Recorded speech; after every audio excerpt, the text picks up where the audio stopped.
ಗುಂಡಿ ಕಡಲ ಮೀನು ಪತ್ತನ ಕೆಲಸಗೂ 2 ತಿಂಗಳುಡಿಂಚ ರಜೆ ಇತ್ತದು ಇತ್ತೆ ಪೆರ್ಪ ಮೀನು ಪತ್ತನ ಕಾರ್ಯಗೂ ಜೈದಿರು ಸರ್ಕಾರಿ ನಿಷೇಧ ವಾಯಿದೆ ಮುಗಿದಿಡು ಒಡಿಪು ಜಿಲ್ಲೆ ಮಲ್ಪೆಡು 1,000 ಹೆಚ್ಚು ಯಂತ್ರ ಓಡಲು ಕಡಲಗೆ ಜಪ್ಯರೆ ತಯಾರಾತ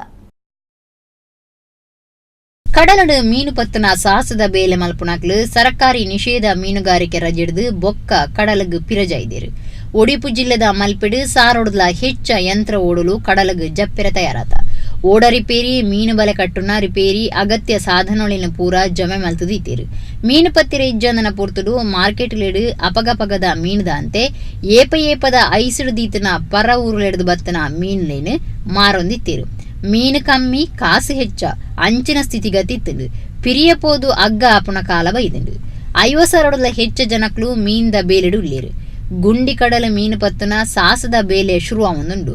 ಗುಂಡಿ ಕಡಲ ಮೀನು ಪತ್ತನ ಬೇಲೆಗೆ ರಜೆ ಸಾರ್ದಿ ಇತ್ತಂಡಲ ಆ ಪೊರ್ತುಡು ಸಂಪ್ರದಾಯದ ಮೀನು ಪತ್ತನ ಕಾರ್ಯಗೂ ಇಡೆ ಇತ್ತಂಡು ಭಾರಿ ಬರ್ಸ ಗಾಳಿ ಕಡಲ್ದ ಅಬ್ಬರೊಡ್ದು ಅವಲ ಕಮ್ಮಿ ಆದಿತ್ತಂಡು ಈ ಸರ್ತಿ ಹೆಚ್ಚು ಮೀನು ತಿಕ್ಕುನೆಟುಂಡು ಒಂದು ಉಮೇದು ಮೂಂಡು ಆಯ್ತ ಒಟ್ಟಿಗೂ ಬೇತೆ ಬೇಡಿಕೆಲಿನ ಸರ್ಕಾರ ಕೈ ಸೇರಾದು ಕೊರು ಪನ್ಪುನ ವಿಶ್ವಾಸಲೊಡ್ಲ ಮೀನ್ದ ಕೆಲಸ ಮಲ್ಪನಕ್ಲು ಉಳ್ಳೇರು ಬಹುತೇಕ ಕಳೆದ ಸಾಲಿನಲ್ಲಿ ಮೀನುಗಾರಿಕೆ ತುಂಬ ಕುಂಠಿತವಾಗಿರುವುದರಿಂದ ಡೀಸೆಲ್ನ ಬೆಲೆ ಏರಿಕೆಯಾಗಿರುವುದರಿಂದ ಸಂಪೂರ್ಣ 80% ಮೀನುಗಾರರು ಬೋಟ್ ಮಾಲಕರು ಸ್ವಲ್ಪ ನಷ್ಟವನ್ನು ಅನುಭವಿಸುತ್ತಾರೆ. ನಮ್ಮೆಲ್ಲರ ಆಗ್ರಹ ಏನಂದರೆ ಈಗಾಗಲೇ ಸರ್ಕಾರ ರೈತರಿಗೆ ಯಾವ ರೀತಿಯಲ್ಲಿ ಈ ಒಂದು ಸಾಲ ಮನ್ನಾ ಯೋಜನೆಯನ್ನು ಜಾರಿ ಮಾಡಿದ್ದಾರೆ, ಬಹುತೇಕ ಮೀನುಗಾರರು ಕೂಡ ಅದೇ ರೀತಿಯ ಸಮಸ್ಯೆಯನ್ನು ಎದುರಿಸಿದ್ದಾರೆ. ಅದರಿಂದಾಗಿ ಸನ್ಮಾನ್ಯ ಮುಖ್ಯಮಂತ್ರಿ ಅವರ ಹತ್ರ ನಮ್ಮ ಮೀನುಗಾರ ಪರವಾಗಿ ವಿನಂತಿ ಏನಂದರೆ ಈಗಾಗಲೇ ಸಾಲ ಮನ್ನಾ ಯೋಜನೆಯನ್ನು ಮೀನುಗಾರರಿಗೆ ಕೂಡ ವಿಸ್ತರಿಸಬೇಕು. ಆದ್ದರಿಂದ ಈ ಸಲದಲ್ಲಿ ಈಗ ನಾವೆಲ್ಲ ವಿಷಯದಲ್ಲಿ ಅಂದರೆ ನಮ್ಮಲ್ಲಿ ಒಂದು